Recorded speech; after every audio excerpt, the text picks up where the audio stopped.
बजे हमें मैसेज मिलता है विजय कुमार मल्होत्रा की पेट में दर्द है, नहीं आ पाऊंगा। तो हमारी जो गेस्ट कोऑर्डिनेटर है वो कहती है सर क्या करें, तो अर्नब कहता है सर प्रोग्राम कैंसिल कर देते हैं, how can we do only one guest, केवल कांग्रेस से नहीं चलेगा। मैंने कहा हाँ ठीक है, लेकिन अभी भी मेरे एक व्यक्ति हैं जिससे मैं फोन पे बात करके पूछ सकता हूं कि आएंगे क्या।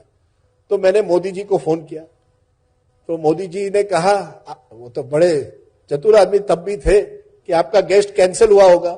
मैंने कहा हाँ सर आपको आना है लास्ट मिनट। तो उन्होंने, तुम्हारी जरूरत है, ऑलवेज रिमेंबर लाइफ में कभी अगर आपको उस व्यक्ति की उस नेता की भाषा समझ में आए ना, तो उसी भाषा में उनसे बात करिए, it is always a game changer. तो मैंने कहा सर तुम्हारी जरूरत है, मैं थोड़ा गुजराती जानता हूं। तो शू थयु, नहीं सर गेस्ट कैंसिल થઈ ગયો છે, તમે આવી जाओ सर। तो वो सोचे, मैं आपको बताता हूं 5 मिनट बाद। 5 मिनट बाद तुरंत फोन आता है, राजदीप जी मैं आ जाता हूं, लेकिन पहुंचेंगे कैसे ग्रेटर कैलाश। तो मैंने कहा सर टैक्सी लीजिए। तो अच्छा टैक्सी क्या मल से, अरे नहीं जल्दी सर प्लीज आ भी जाओ तमें। तो मोदी जी टैक्सी, वो तो मैंने थोड़ा कभी किसी को कहा कि मोदी जी ने ये भी पूछा कि पैसा कौन देगा टैक्सी का, वो तो बात अलग है, वो तो नहीं कहा उन्होंने, पर उन्होंने कहा चलो मैं आ रहा हूं।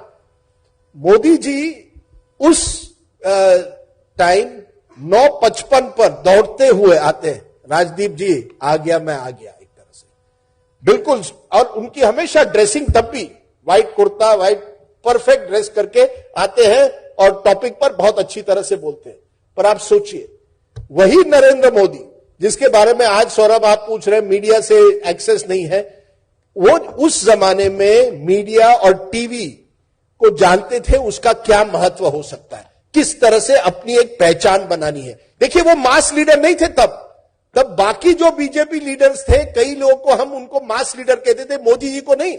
बिकॉज मोदी जी उस जमाने में पटेल डोमिनेटेड गुजराती पॉलिटिक्स में एक तरह से ओबीसी नेता की तरह जाने जाते थे। मुझे अभी भी याद है 1995 में जब बीजेपी पहली बार गुजरात में जीती थी, छोटा सा ऑफिस था उनका खानपुर में, मोदी जी बाहर बैठे थे, खाकरा खा रहे थे, बड़े नेता बीजेपी के शंकर सिंह वाघेला, केशुभाई पटेल, सुरेश मेहता अंदर की रूम में बैठे और मैं मोदी जी के साथ बाहर बैठा हूं। मैं नरेंद्र भाई को कहता हूं, क्योंकि उनका काफी योगदान था उस विक्ट्री में, उन्होंने बिल्कुल मैनेजमेंट उस विक्ट्री की थी।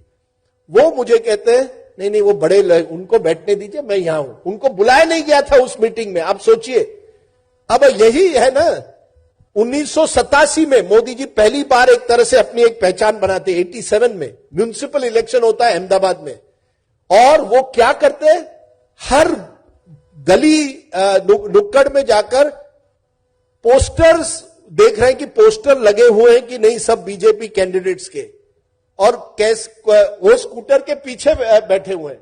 स्कूटर कौन चला रहा है सोचिए, अमित शाह। अब मेरे दोस्त यही बात है, ये कई नेताओं को ये पता चलना चाहिए। आज वो इस लेवल पर पहुंच गए, लेकिन कहां से आए हैं, ये जर्नी है लाइफ में, ये कोई वनडे मैच नहीं है पॉलिटिक्स। ये 40 साल से वहां बैठे हुए। आखिरी स्टोरी मैं कहूंगा मोदी जी की, क्योंकि ये भी एक तरह से एक लाइफ स्टोरी है, कि मोदी जी रहते थे पांडरवाड़ा, और वहां से वो अहमदाबाद आते थे। ये मुझे उनके एक दोस्त ने कहा, ये उन्होंने खुद नहीं कहा। और वहां उस एसटी स्टैंड जो था, वहां एक चाय की दुकान हुआ करती थी। अब वो चाय बेचते थे ये एक सवाल है, लेकिन वो चाय की दुकान पे जरूर जाते थे। उनके अंकल की मुझे लगता है एसटी स्टैंड पे दुकान थी। अब मोदी जी तब पांडरवाड़ा से अहमदाबाद बहुत कम एसटी की बस होती थी, जो सुबह आती थी वही बस शाम को जाती थी। मोदी जी ने जब वो आते थे अपनी एक झोला लेकर, आपकी तरह बड़े अच्छे कपड़े पहन के, व्हाइट, आप तो कलरफुल कुर्ते और स्कार्फ पहनते हैं, मोदी जी का व्हाइट हुआ करता था। वो अपना झोला अपने सीट पे रखते हैं उस एसटी में, और वहां जाके दिन भर में अंकल के दुकान पर काम करते हैं।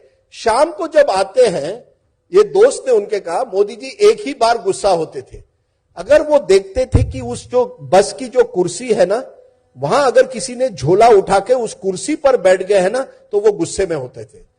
उनका कहना था, एक बार मोदी जी कुर्सी पर बैठ गए ना, कुर्सी नहीं छोड़ेंगे।